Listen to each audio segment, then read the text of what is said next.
சொல்லணும். இவர் 700 ஸ்லோகாஸ பாராயணம் பண்றாரு.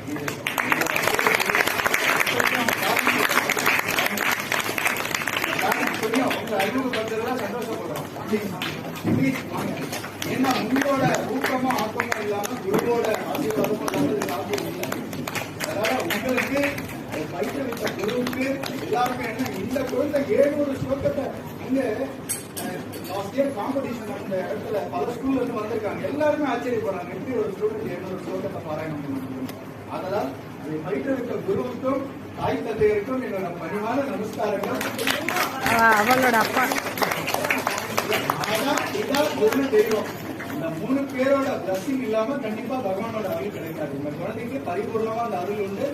ஒரு மேடம் கிட்ட கேட்டு டைம் வாங்கி பேரண்ட்ஸோட இதோட ஒரு பெரிய பிளாட்ஃபார்ம்ல கண்டிப்பா ஒரு சான்ஸ் வாங்கி கொடுக்கும். அந்த குழந்தைக்கு மேக்சிமம் ஆஃப் த ஸ்லோகாஸா பாராயணம் பண்றதுக்கு நீங்க எல்லாம் பிளஸ் பண்ணணும். இந்த குழந்தைய பகவானோட ஆசீர்வாதமும் பரிபூர்ணமா